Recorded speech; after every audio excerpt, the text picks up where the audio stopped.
back sa ating channel. So for this video, ipapakita ko sa inyo yung mga gamit ko dito sa may table ko.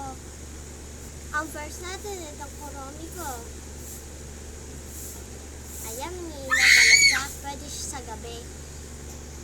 Malambot si kuromi guys. Ito din, malambot. Tapos meron tayo dito mga D-beads. Ayan. Ginagawa ng bracelet. Tapos ito yung chocolate. Tapos ito may lipstick tayo dito. Tapos meron tayo dito sleep.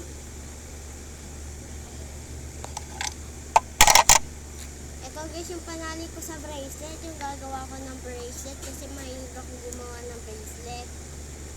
Tapos meron ako dito mga sticker na kuromi. Gagamitin ko sa grade 4. Tapos meron ako dito na ginawa ng mga bracelet. Madami sila nag-order.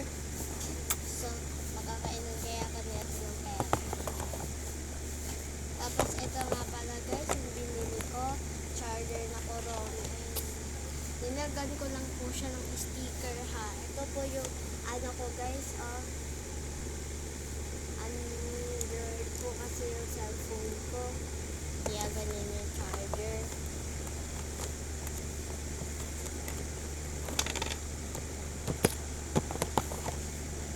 So dito na po nagtatapos yung vlog natin. Pinakita ko lang po kasi wala akong magawa.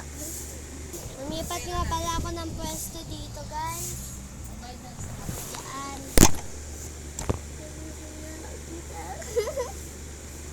Sa mga lakay mga classmates.